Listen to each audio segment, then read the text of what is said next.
Il fallait qu'il y ait quelqu'un pour pouvoir initier cette vision. Ce soir, vous êtes tous belles, les dames. Monsieur, vous êtes tous beaux, nous rayonnons. Et c'est un énorme plaisir, une joie de nous retrouver ici, entre nous, les fils du continent. Mais ça ne s'est pas fait au hasard, ni c'est pas tombé du ciel. Il y a un homme, un entrepreneur, un grand homme d'ailleurs, qui a eu une vision de nous réunir ici, en ce lieu, ce soir. Donc, à la dimension de sa vision, de tout ce qu'il a eu à réaliser, le chemin qu'il a eu à parcourir pour nous rassembler ici ce soir, nous allons donc nous lever et le recevoir chaleureusement, s'il vous plaît. On se lève, on va accueillir Monsieur Hassan Ba qui va nous rejoindre. Merci, on applaudit jusqu'à ce qu'il arrive quand même ici.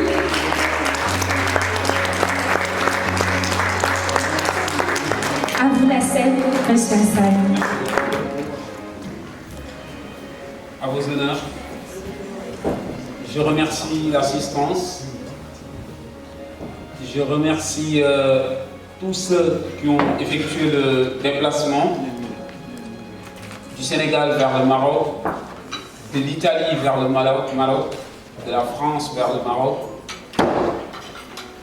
parce que aujourd'hui vous avez porté en vous ce projet. Mais avant de bien expliquer votre présence, avant de bien expliquer mon contentement, permettez-moi dans un premier temps de remercier notre sponsor qui a décidé d'accompagner l'événement, Madame Fatoumata Diouf, dit Toumaï Group, que je demande que vous l'applaudissez chaleureusement. Merci Madame Diouf. J'en profite pour remercier Madame Ba, comme on dit, derrière tout homme, il y a une grande dame qui l'a poussé. Madame Ba, vraiment, je vous remercie énormément parce qu'on sait que le Maroc, c'est pas facile, la diaspora n'est pas facile. Ceux qui ont une vécu dans la diaspora aussi ont très bien compris que c'est pas facile de vivre en couple. Donc aujourd'hui, si on arrive, moi personnellement, à un niveau, c'est parce que derrière, il y a une brave dame. Bravo, Madame Ba. Sur la même lancée, je continue, je remercie en même temps une personne qui m'est proche. Si aujourd'hui l'événement a une excellente réussite, je dis c'est à 99% une personne de l'ombre. Et je veux nommer M. Hassan Ba Faye, que je demande de l'applaudir chaleureusement. Pourquoi je mets le point sur lui? C'est une personne qui aime ses facettes. C'est une personne qui m'a dit, Alassane, le projet, tu peux le faire, fais-le. À un moment donné, je ne vous le cache pas. J'ai essayé un peu de reculer. Il m'a dit, non, tu peux le faire, fais-le. Si aujourd'hui le projet a montré une facette digitale que tout le monde a appréciée, c'est parce que derrière, il y a juste un petit ordinateur, un petit téléphone, manipulé par une personne experte. Donc Hassan, un peu absent, parce qu'il est là dehors, donc sous le contrôle de sa famille et de son ami intime, M. Daouda Ndiaye. Daouda, je veux que vous passez mon message à Hassan, que sincèrement, je le porte dans mon cœur, et la réussite de cet événement, du point de vue digital, du point de vue de vision, c'est à lui. Je remercie en même temps l'assistance, parce qu'aujourd'hui, les belles femmes, les hommes qui sont présents, sincèrement, c'est parce qu'à un moment donné, vous avez fait un sacrifice. Vous avez cru à ce projet, vous avez cru en moi et vous avez cru en ma modeste personne. Nous vivons dans un monde où se déplacer, c'est très difficile. Aujourd'hui, on compte des personnes qui ont quitté du Sénégal, de la France, de l'Italie, c'est parce que vous croyez en un projet. L'assistance dans sa globalité, je remercie tout le monde. Je remercie les Marocains, les Marocaines aussi qui ont accepté de partager les deux cultures. Vous avez compris exactement ce que c'est que la culture. Vous avez compris ce que c'est que les relations B2B. Et vous avez compris exactement ce que c'est qu'être ensemble, échanger ensemble. Marocains, Sénégalais, on se remercie, nous tous, à travers cet événement. Mon mot de bienvenue, c'était ça, très sincèrement, c'est de remercier l'assistance dans sa globalité, c'est de remercier tous ceux qui ont effectué le déplacement, c'est de donner la parole donc, à notre modératrice, de le remettre à qui de droit. Moi, je donnais tout simplement un mot de bienvenue. Je ne trouve pas le mot. Je peux rester ici des heures pour vous remercier, mais sachez que je vous porte dans mon cœur. Ce qui fait la beauté d'une tapis, c'est la diversité de ses couleurs. Et vous l'avez confirmé, vous l'avez montré. J'en profite aussi pour remercier la marraine Mame Ndiaye Savon. Pourquoi je la remercie? Elle n'a pas effectué le déplacement. Tard la nuit, elle m'a envoyé un message. Elle m'a même envoyé une vidéo sous son lit d'hospitalisation. Je lui ai dit, ça n'allait pas la peine. Ce qu'elle a fait, c'est quoi? Elle nous a envoyé un de ses proches, Guigui. Qui connaît Mame Ndiaye Savon sait très bien qu'il est avec Guigui. L'acte de générosité que Mame Ndiaye Savon a fait, c'est quoi? Elle a assuré l'hébergement de Guigui, son billet d'avion aller-retour, et il m'a dit carrément, de par sa bouche, de mon oreille, utilisez Guigui le nombre de jours que vous voulez, il n'y a pas de souci, moi je vais gérer son séjour. Donc, Mame, je dis tout simplement que votre absence, elle est présente. Donc, en résumé, je remercie tout le monde. Je remercie du fond du cœur ceux qui ont effectué le déplacement. Et je le répète, la personne qui a cru à ce projet dès le départ, c'est Hassan Bafaye. Hassan, mes derniers mots, je vais vous le donner. Et je demande à nouveau, vous l'applaudissez, il est là. Je remercie tout le monde, je remets la parole, je souhaite bonne soirée à tous et que la fête soit belle. Merci.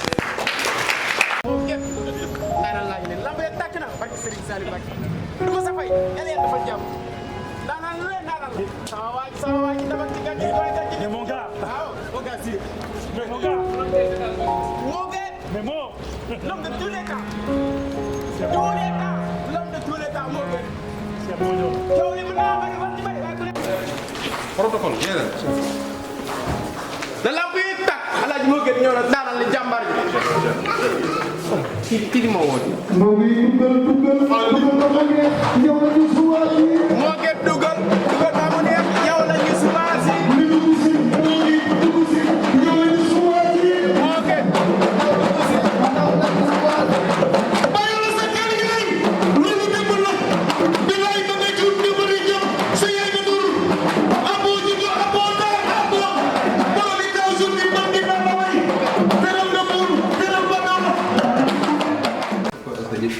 vacances, c'est spécial.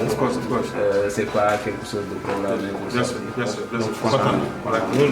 Oui, Mohamed. Merci, monsieur Ahmad. Très bien. Merci, monsieur Fab. Madame, vous avez aujourd'hui, non? Merci beaucoup. Amina,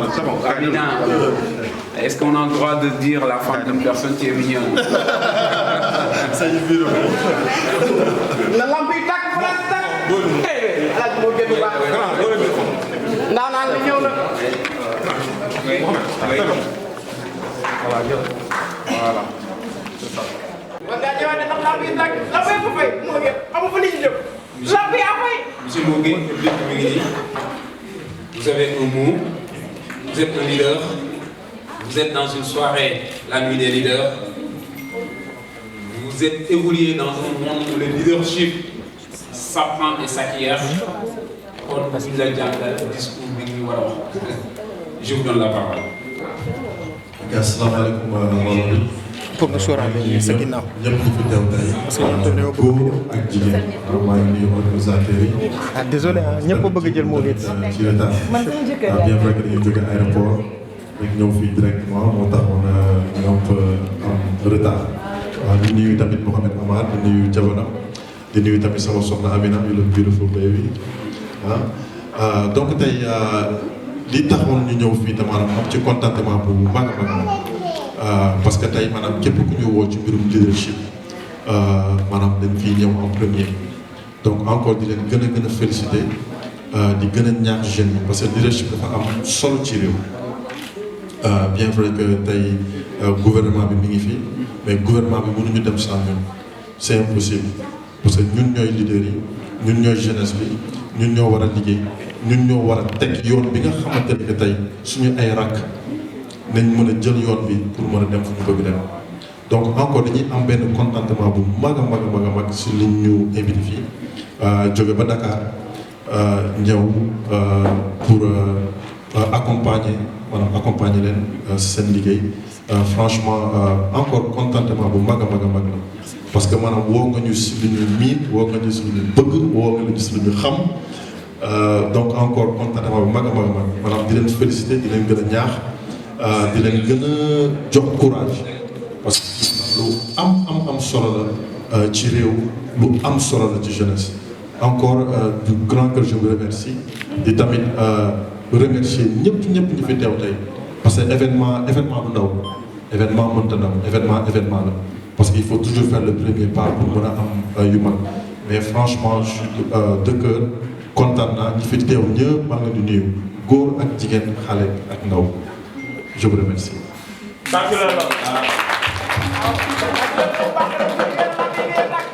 Vraiment discours bi bett parce que mooy li may wax léegi rek environnement bi nga nekk meññee fa développé fa mindset boobu dañ leen koy jàngal dafa nekk ci yéen nekk ci seen doxalin et donc nit nag bu ju nekkee ci benn environnement am na benn discours boo xamante ne bu ko defee bu jaaxal nit ñi moo gis c'est le lieu le moment ma lay wax ne événement bii nii bu taxawee bu amee dafa am des personnes yoo xamante ne boo ko soutenir parmi les personnes yi ko soutenir il y a par exemple madame Fatou Marie Diouf jóge ba Sénégal nekk une dame di investir dans l'immobilier da nga koy gis mu nekk sur le terrain di jaay ay terrain et bokk na ci leader yi nga xamante ne musuma ko gis mu jaay terrain mu am litige Sénégal yu bari ñu ngi fa ku ñu jaay terrain nga am problème elle est juriste experte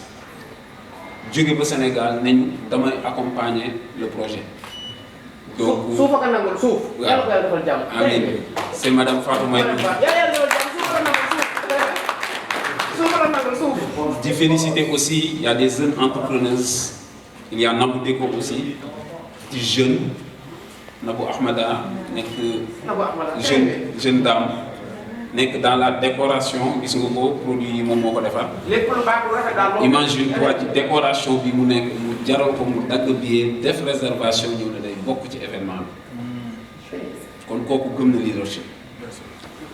les femmes sénégalaises madame Mame Diarra Ba ñu koy woowee Zahra Beauté aussi moom it mu nekk Maroc installé wu am lu mu gëm ba am fu mu jëm di la wax ni de di la seedeel aussi il y a des associations yu nekk fii oui des associations yoo xamante ne aide sociale ci la ñuy dox bokk na ci association yooyu dañuy wër ci dëkk bi malade la ñuy wër ak ku nekk ci jafe-jafe amuñu oto amuñu moyen amuñu bien mais la ñu am ñu ngi ci def seen ñaq di jéem a dimbali nit ñi.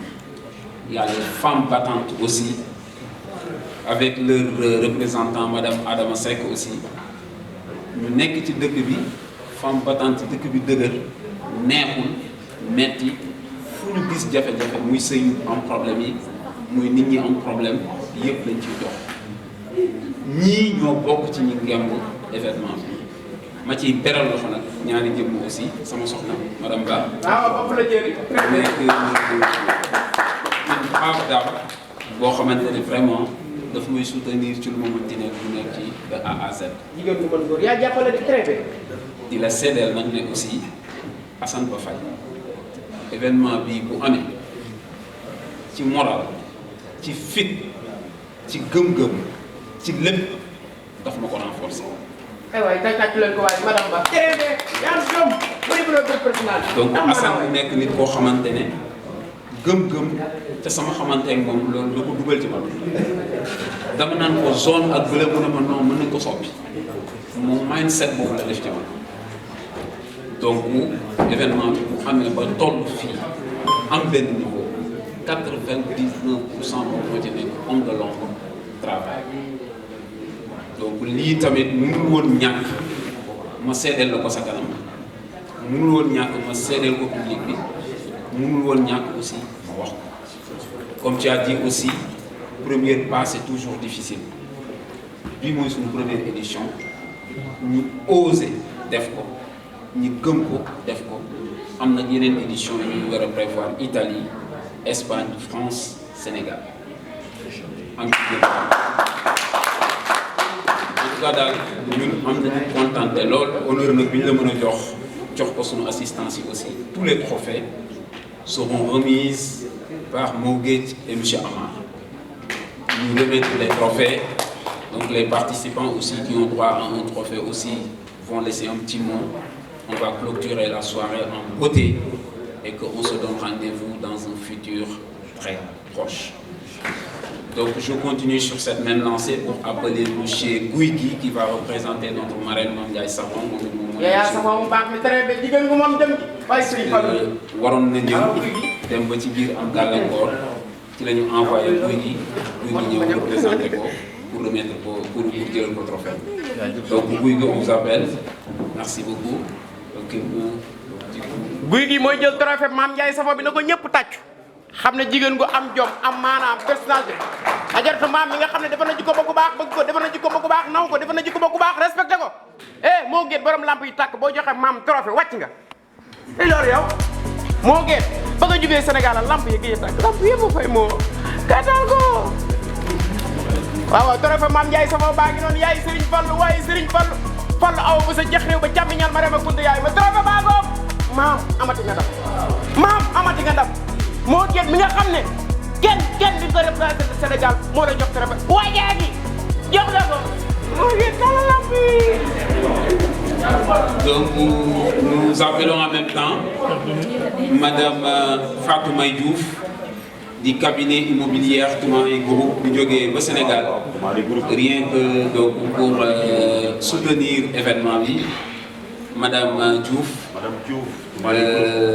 terrain dee ko nangu ak suuf dinaa ko dóor kat loo jaay lu leer la jaay la wala terrain naa la xoolal loo ko mën a fayee mën a yaakaar a jaay lu baax rek Serigne Saliou Mbacké moo lay jox terrain nga yor junni mu jox la terrain nga yor ñaar junni mu jox la terrain nga yor ñaar kilo mu jox la terrain yaa mën a def lu baax yàlla defal jàmm suuf a nangu suuf moo gën jigéen ba jom am maanaam personnel mën preuve très bien. C'est le lieu d'appeler aussi l'homme de l'ombre Assane Ba Faye donc de nous rejoindre pour nous remettre aussi son trophée moom dañuy bàyyi moo gën jàpp ci cat bi incha allah jàpp ci cat bi. dafay biram mu nekk un trophée partagé waagaan xaalis waagaan fàggal Koumba Sagne très bien ñu lay jox téléphone yéen a ngi daal ñëw xëy dafay biram kër ga très bien. alors tàcc leen fay fay.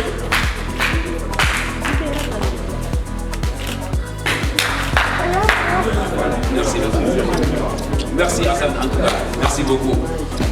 Donc c'est le lieu en même temps d'appeler monsieur Pape Boy de Samb nekk aussi jeune entrepreneur nekk fii ici au Maroc aussi di jaay tàll bon Pape Boy donc xam naa ne tey jii vous allez voir Pape borom dal yu baax yaa ngi noonu lépp lu jaay ci daal baax yàlla dafa jàpp Pape waaw ndaanaan laaj la ngay jox de trophée ki la koy jox ki nga xam ne daal lamp yëpp waaw ki la koy jox ba mu digal lamp bi di tàgg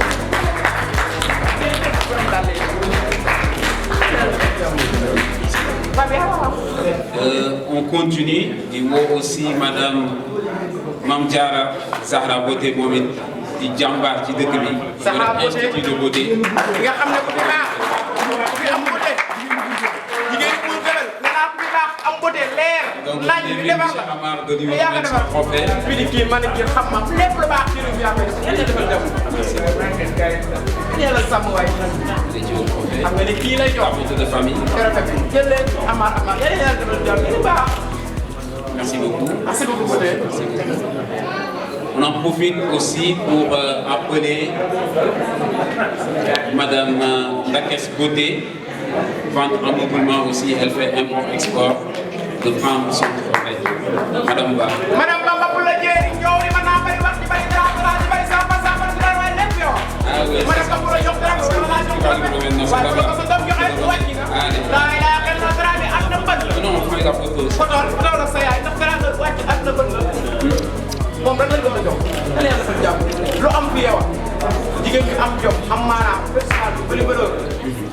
Donc on appelle Nabou Déco, Nabou Décoration, Nabou Ahmada. Donc pour que mu ñëw jël trophée aussi. waaw Nabou jugal. wàcc nga vous êtes appelé. lépp lu muy décoré yaa ko defal Nabou Ahmada. Ahmada daa daa xëy na laa jigéen ba jëm. Ahmada bay bëri personnel Nabou moom lépp lu muy décoré yaa ko defal ah waaw lii ba dégg nga ma dégg. moo la koy jox yàlla defal jàmm Amar. C'est le lieu aussi d'appeler Madame Oumi Gueye Okagé, moom it mu nekk benn créatrice de contenu nekk ci dëkk bi.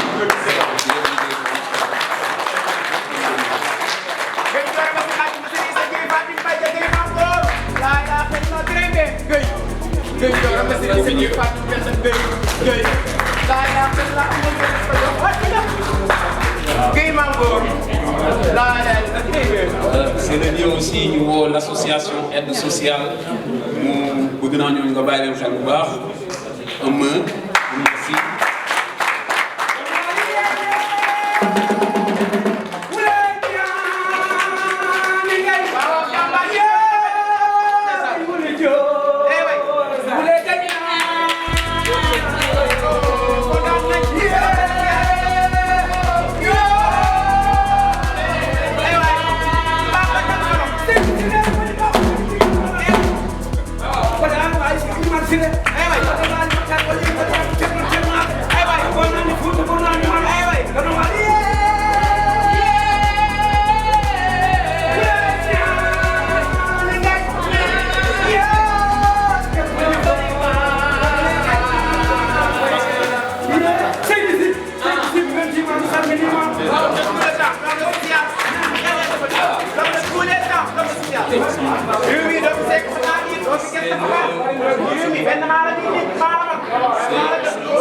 Des associations. Donc c'est le lieu d'appeler Gueye original, les représentants de Gueye original, donc l'association Origine Citoyenne. Monsieur Gueye, donc représenté par Madame. Donc elle a un empêchement de dernière minute. Donc Madame, vous êtes appelée. Merci beaucoup. Merci beaucoup. En tout cas, vous êtes très frère. Merci beaucoup.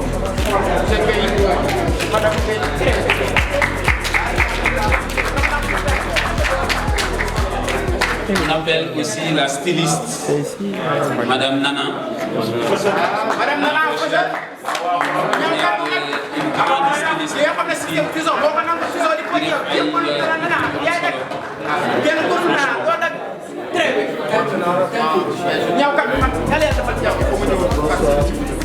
Allez-y. Parce que Nana, il faut que je vienne. Si on le dit pour le dire, c'est ça. Exactement. En tout cas, bon, nous voulons remercier à M. Amar, nous aussi, on a un message à lancer à cette jeunesse, aux futurs entrepreneurs. M. Amar, vous avez la parole avant qu'on puisse clôturer la journée en beauté.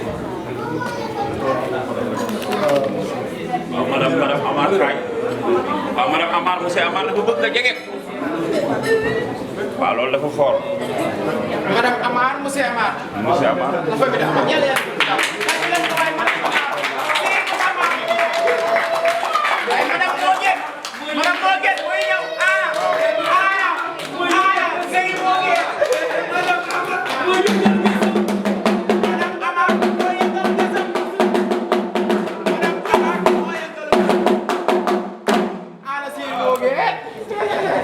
vraiment honorés de ce soir.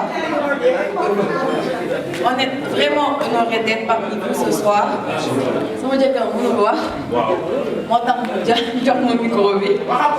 Parce que jàpp na ne peut-être je peux dire ce qu'il pense parce que il est ému et content à la fois, tout comme Moguette. C'est un honneur aujourd'hui que vous nous comptiez parmi vous et être parmi des gens aussi riches de par leur expérience et leur dévotion et bravo, on est vraiment trop honorés. Et on vous encourage aussi à aller vers de l'avant parce que l'entrepreneuriat c'est quelque chose qu'on connaît. Et c'est un domaine dans lequel toute personne qui a envie d'évoluer reste en fait. Et on vous souhaite beaucoup de chance et beaucoup d'évolution en fait. Yàlla yokk leen ba ngeen yëg ko événement bi nekk ay événement muy gën di yaatu inchallah kenn bañ a manqué la inchallah. Bon, en tout cas, c'est le lieu de prendre la plus grande photo de famille. Donc pour que tout le monde nous rejoigne, pour que nous jël notre photo bi. Ça va, c'est bon. Ok, yéen ñëpp ngeen xool fii côté bi. C'est bon? C'est bon? C'est bon? Voilà, ok, merci beaucoup. Merci tout le monde. Félicitations à tout le monde.